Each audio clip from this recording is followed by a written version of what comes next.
دوم وكار إيه طبيعة البشر وهي بشر عقلي بشر فكري بشر علمي بشر تواناي بشر استعدادي بشر وكو يكا الله اگر دو نفر وكو يك بيان كردو يكان چيه شان زيادة ناكريه همومان وكو يك بيركينو يك رأي يك بوچون ناكريه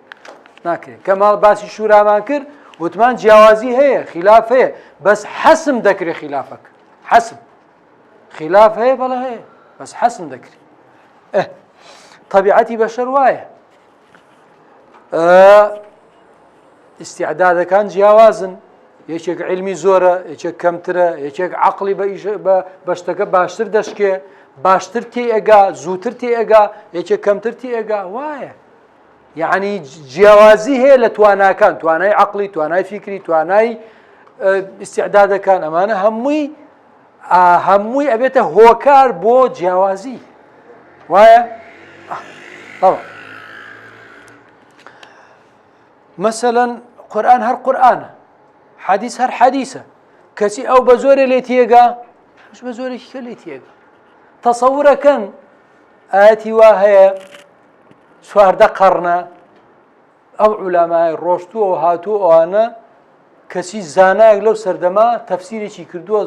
زور ورد ودقيق ورك كسي بينا بردو أم سوار دقرنا تصور كشتيوا نابي أبي إمامي ابن مالك النحوي خواني ألفية قال إذا كانت العلوم منحا إلهية ومواهب اختصاصية فلا يستبعد أن يدخر الله للمتأخرين بعض ما لم يعثر عليه المتقدمون وايه أما منحة خوا إذا بو نا إذا بو أما كشفك أو كشفنا مثلا بقول نيك لو شتانا إيوا أزانا القرآن بيروز أفرمي يا أيها المزمل قم الليل إلا قليلا ده أفرمي شي نصفه أو انقص منه قليلا يعني كم قليلا يعني كم يعني الثلث النصف كم يقلى أخواري أو يعني كم يعني ثلث أو زد عليه يعني شي الثلثان وانيا أو زد عليه ليرة أما يعني شي شون تفسيري كنما بيغمر شي بك عليه الصلاة والسلام شو هستيتو شون شو نيوشكا داي نصفه نيوي هستي شو نيوشكا نيوي بخي وايه اهتو او ينقص منه قليلا كما كيليا كم كاتو بكاتو يقلا سرسي قم الليل إلا قليلا نصفه او ينقص منه قليلا يعني يقلا سرسي بخي دولا سرسي هستي أو زد عليه دولة سرسي هسته يقلا سرسي بخوي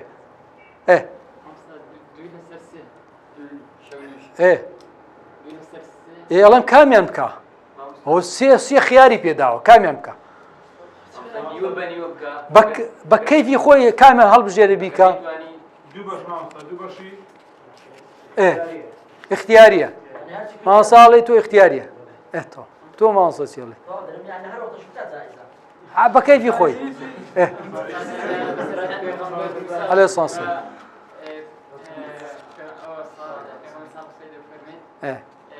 فإن أتممت 10 فمن عندك 10 كي توقف هي آخر أول دياره فمن عندك أو لا يخوت وتساكي خوته أو دياره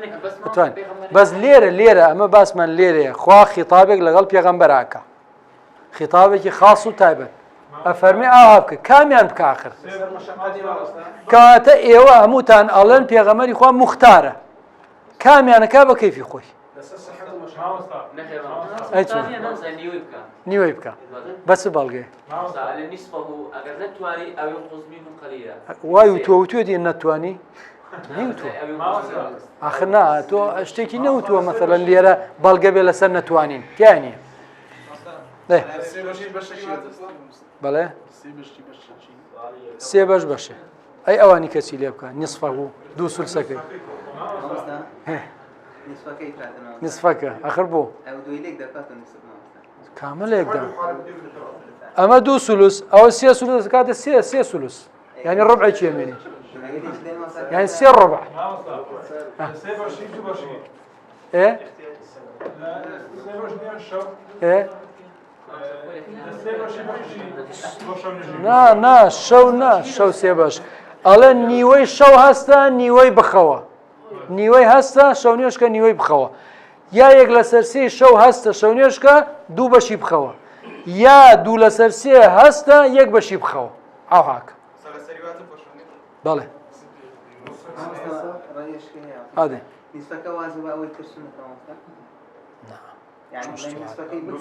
آخر قم الليل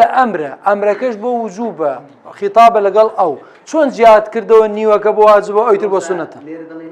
إيه هو عاطفة فرق شيء عاطفة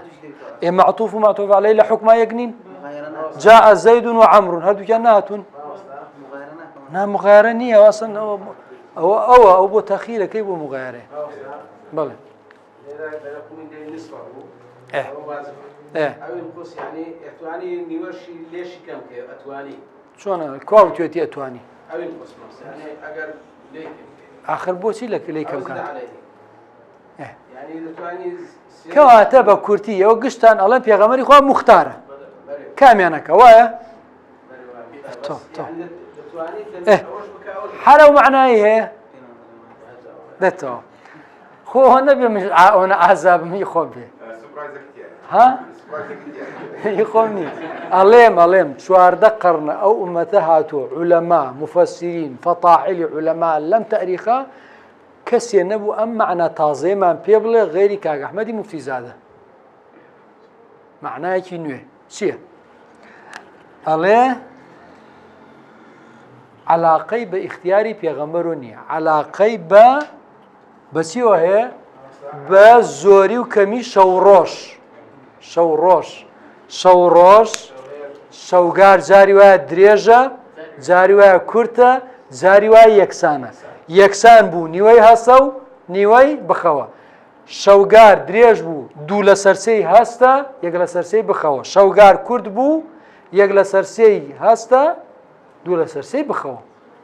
دقیقە یا دقیق نییە بەچی ئازانیت کاک ئەحمەد ئەمە وایە والله يقدر الليل والنهار علم أن لن تحصوه فتاب عليكم تفسير القرآن بالقرآن زالو مهم ترى زور دقيقة زور وردة زور جي خوي أجري ويا كواتا قرآن وتمت كلمة ربك صدقا وعدلا حمو شيء لقرآن شويني خوي قرتوها حج شيء زيادني لقرآن نزانيوا هاي بينا بر من نازم صحابة زانيوتيانا بس مهم نقلنا كراوة أو عندي سوارده قرن لبردسي مع كتابه تفسيري وما نبينيوا نية أجر هي فرمو بينا شون تفسيري هي بس وكو نسراونا وكو وتني هي وتن مقصدم نمونه چی كتام بو بينمو رنگ زور لو سير تربي أو موضوع شيء كي ما موضوع علاقة نا هرتنهاق هنا كتابي زور كما هني هي محاضراتي زور بهرحال نزيجي حوصل شريتي هي نمونه چيكا طبعا من بيام خوشة يساوي بلا بيام خوشة نفرق لأيه بتشي أم تفسيرا بو بيني بلا فلان زانا فلان كتاب وايود بيش كاك أحمد بيام خوشة درفت تنهبه اگر کسی که نای من ممنون دم لقرآن چوار جار سه جار چوار جار باسی چیه که باسی تعلیم و تزکیه که وای تزکیه و تعلیم هو الذي بعث في الأمين رسولا منهم يتلو عليهم ويزكيهم ويعلمهم الكتاب والحكمة. لو تشوار لسيانيانا تزكية بيش تعليم وايا تنها ليك أنا نبي لشوية لسورة بقرة ربنا وابعث فيهم يتلو عليهم آياتك ونيا بارك بنسم آياتك ويعلمهم الكتاب والحكمة ويزكيهم وايا تزكية باش تعليم أكيد تزكية بيش تعليم يا باش تعليمه تزكية باش تعليمه يا بيش تعليمه زور زور زور زور سقط تعليم بيش تزكية أو دنيا بو يخربوا تزكية جاري هرنية تزكية نية تعليم هي تعليم هي تزكية نية اگر تزکیهش هبه بخريته دوای تعلیم هر خراب ئێستا لێرە بۆچی وایە ئێوە قەت دیوتانە لە غەیری ئەمە کە ئەڵێن کاکە ئەمە وا هاتووە احتیمال اهتیمام درابێ بە تعلیم زیاتر لێرە بۆیە پێشخراوە بەسەر وایە تەنها کاک ئەحمەدی موفتیزانە دەنەبێ ئەوەی کە من دیومە ئەو دەڵێ لێرە ئەمە ڕاستە قورئانە بەس قسەکە قسەی خوا نییە لێرە قسەی حەزەتی ئیبراهیمە دوعاکە دوعای ئەوە حەزەتی ئیبراهیم لێرە هەڵەی کردووە هەڵە خوا لە سێ شوێنەکەی کە ڕاستی کردووەتەوە وایە لێرە قسەکە هی خوایە هی ئیبراهیمە سەلامی خوا لێ ئەو دوعاکە ربنا وابعث فيهم رسولا منهم يتلو عليهم آياتك ويعلمهم الكتاب ويزكيهم لشوني ترى حضرت إبراهيم شد له هذا أفرمي شيء أفرمي وارزقهم من الثمرات من آمن منهم بالله واليوم الآخر إيه بوين راسك هذا قال ومن كفر أوي كافرش بها الرزق يدم أولا بس تنها إيمان دارك الرزق به قال نعم إيمان دارش وكافرش قال بالضبط كواتا ليرا حضرت إبراهيم ليرا أوي كردوها أما هنا كاغ أحمد مفتي زاد الله سيانكيك خواي قورا راسي كردوها توا جوانا دي أم تفسيرين لشوين شيكا نية أما مقصدم ليكشد بو مصر خالك سروشتي بشر طبيعتي بشر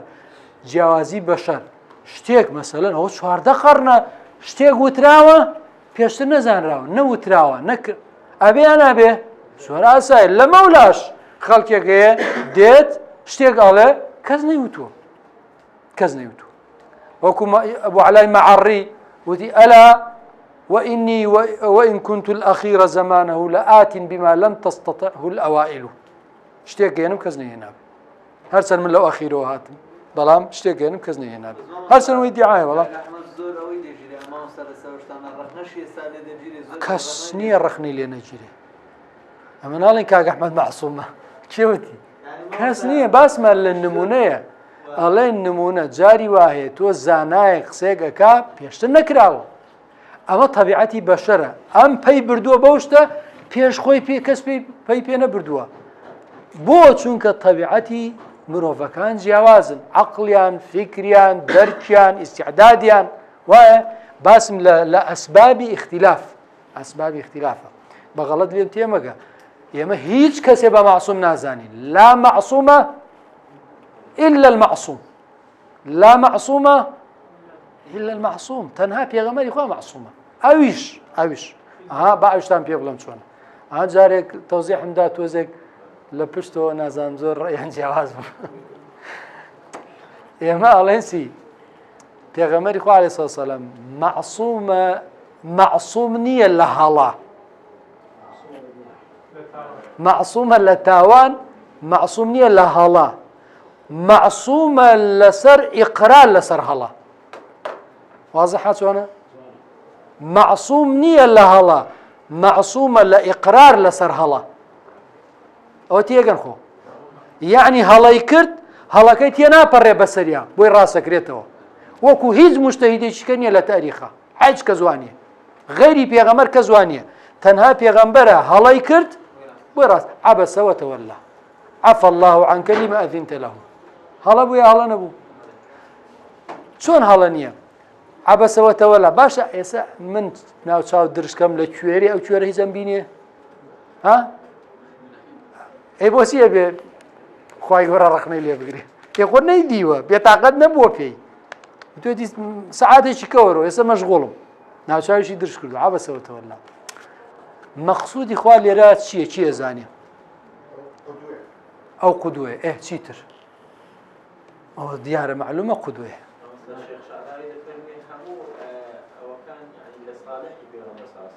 واي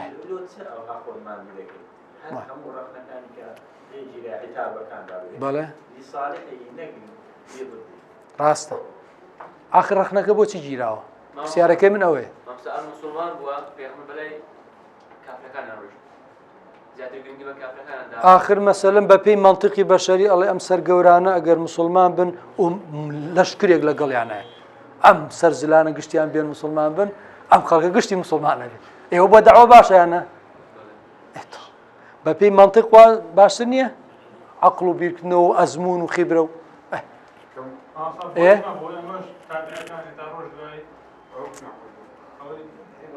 بله بله بله واي عبرته طبعا هاي شلون خوي باسكن لو يزن شلون على خوي جورا ايوه رخنا لو بقري على تو ام دينا ام بياما بوشي هرزان فروشكي هرزان فروشي مكه ام سرزلان اگر ممنون بن بين مسلمان بن وإيمان بينن بتو زور باش ممنون بن قوانري او كيره زور لوان باشتر تمام تو هرزان فروشي مكة ام دينه دينك جورية عظيمة ومن شاء فليؤمن ومن شاء فليكفر كيف اخوتي اخوة بيمنتها لعلك باخع نفسك على آثارهم إن لم يؤمنوا بهذا الحديث أسفا خرج خودك وجي لخفتا وامك الله وامك بيزناك أخو صغلتك لست عليهم بمسيطر هاي كواتا بيغماني خوا معصومنية لهلا معصومة لإقرار لسر هلا أو تان لبير نسي ومن بلاي خوم ومن قناعتهم وحل لو كاتي حجربهم تعصبهم بو مذهب نبو نجا يستا حل الحجرابهم تعصبهم بو هيج مذهب نبو وبو هيج كسب تعصب منيه تعصب دمارجيري زور خرافه دمارجيري بو ام روتا يا بو ام زانايه بو ام مذهبه بو ام فكره نابي نا بالله همو كس قابل هلا من ابقسانه كم هموش تيجي من براز مزانه بس الصواب مزانه قصيو ديكم راز بو ورق الراز نبو مالي خومه باشا مقام الزنابه كان كذا كيف يعني اختلاف نية الشرع ذيك يعني يطبخ لبا مناري ناخو من نا او نا دولار مقام دروي دكاتره راستا نا من ما بس ما وانا بو ما بس يخشدوا من جاري وقال لا تقل ما لا تعتقد او كبارد بيني مايلين من خوم بارن بقسقاني خوم هي كايليم قناعتي شمويه راستم هلا نيم بلام خو ابي اگر يك دابني بلام كاكا هلا احتمالي هلا شيء راي صواب يحتمل الخطا وراي غير خطا يحتمل الصواب اما مانشيت ما بيبوها ملاك مان كاكا من صدلصت سي من رازنيه هي توش صدلصت رازنيه امام الشافعي وايوتو راي صواب شكاغ الراي خود في صواب نبي اي بوي لي اي بوي باسيكي ابي في صواب به ايسون بين سر طبيعتي بشريش بگذارين بين سر خالشيكا امش خالشيكا عدم وصول الدليل يعني جاري واهي او كسا دەلیلەکەی پێ نەگەیشتووە ئێدە پێ نەگەی ئەیتر بڵێ چی دەکرێ دەلیلی پێ نەگەیشت بێ زۆر احتیادیە پێی نەگەشتووە یا پێی گەشتووە لە بیری کردووە نابێ حەزەتی عومەر مەگەر ئاەتەکەی لەبیر نەکرد وما محەممەد إلا رسول قد خلت من قبله الرسل وتی وامزانێ ئێستا دابەزیوە ئەی چۆن عدم وصول الدليل دليلي پێ نەگەیشتووە نمونە بێنینەوە نمونە مثلا حديث الطاعون حديث الطاعون کاتێک کە حەزەتی عومەر چوو سەردانی ویلایەتەکانی خۆی بکە چووە شام کە ئەو کاتە ئەبوو عوبەیدەی جەڕاح خوان لێ ڕازی بێ هین بوو والی بوو ئەو ئەمیری جەیشەکە بوو والی بوو ئەوانە طاعون ڕوویدا بوو لەوێ طاعون بڵاو بوو بووە لە ئەنجامە هەر بە طاعونیش وەفاتی کرد ئەنجا کە طاعون چوو استیقبالی کرد لە خارجی شارەکە استیقبالی کرد وتیان یا ئەمیر المؤمنین مەچۆ ناو شار طاعون بڵاو بوویتەوە تووش شەبی وەڵا هینی کرد پرس و ڕاوێژی کروانە یەکێک لە سەحابەکان ئەزام عەبدوڕەحمانی کوڕی عەوف هات وتی وەڵا من حەدیثێکم بیستووە لە پێغەمبەرەوە فەرمێ ئەگەر لە شارێکە طاعون بڵاو بوویەوە ئەگەر تیا بوون مەچنە دەرەوە ئەگەر لە دەرەوە بوون مەچنە ناوی ئەها بزانە الحجر الصحی لەو کاتەوە تا ئێستا پێغەمبەری خوا فەرموویەتی ئەها شتێکەکەی پێ وتی الحجر الصحی وایە نەخۆشی کە نەخۆشینێکی هینی عەدوایە هەیە نەخۆشی بڵاوە بێتەوە ئەگوازێتەوە شوێنێکی تایبەت عەزلیەکەن لێ ناگەڕێن کەس تێکەڵی بێ وایە ئەبزانمی منە ئەوە حیزی صحیە کە پێغەمبەری خوا باسی کرد لەو حەدیثە حەزەتی عومەری تر بە قسەی کرد بەو حەدیثەکە تەواو تیری ئەگەڕێینەوە ئەبوو عوبەیدە فەرمووی چی ئەفیرارا من قەدەر الله یا عومەر تۆ ڕاکەی لە قەدەری خوا و قەدەری خوا بۆ ڕاکەی لێی فەرمووی ئەفر من قەدەر الله إلى قەدەر الله ليته قالها غيرك وتی ئەبوو عوبەیدە تۆ ئەوەتی ئەگەی لە دین خۆزگا غەیری تۆ بیوتایە چۆن شتی واڵێ ئەمە قەدەری خوایە ڕۆم بۆ قەدەرێکی تر مەگەر ڕۆم بۆ هەرکوێ مەگەر بۆ قەدەری خوا ناڕۆم هەر قەدەری خوایە وایە ئەها حەدیثێکەیە ئەڵێ فەرمێسی لە قەدەری خوا زانانی وەکو چی وایە یا علمی خوا قەدەری خوا وەکو چی وایە كالسماء التي أظلتكم والأرض التي أقلتكم فكما لا تستطيعون الخروج منهما فكذلك لا تستطيعون الخروج من علم الله ناتوانا لي درسم شو ناتواني قشتي قدره حتى شت هي حمي قدره أروي قدره دانشي قدره أخوي قدره نانا أخوي قدره أخوي قدره نخوشك قدره أمري خوانا خواصة قدره أجد قدره قشتي قدر واه حمي قدر قشتك نسراو وكل صغير وكبير مستطر عمي نسراو ما أصابكم من مصيبة في الأرض ولا في أنفسكم إلا في كتاب ئێستا مەجموعەیەک لێمان پیا بوون خوای گەورە نازانێت تۆ سبەینە چیەکەی نازانێت ئەوەی حاڵی کە تێگەێنە ئەو هەموو ئاەتەمان هەیە باسی علمی خواکە باسی عەلیمی و خەبیری خواکە يعلم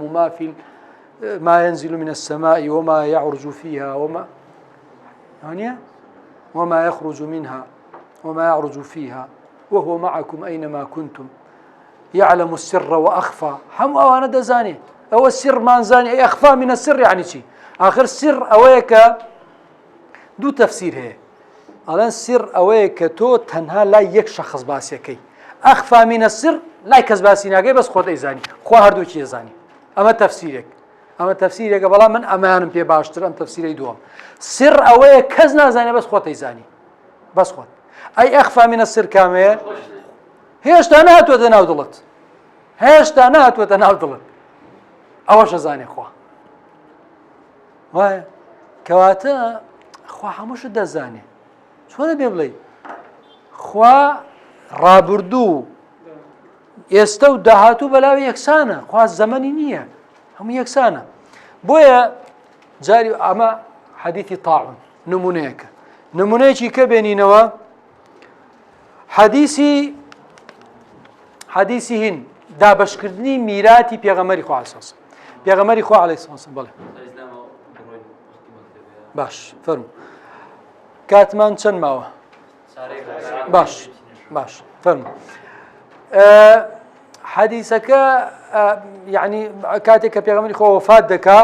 حەزەتی فاتیمە سەلامی خوای لێبێ دێ داوای فەدەکەکە فەدەک زەویەک بوو لە خەیبەر زۆر بەپید بوو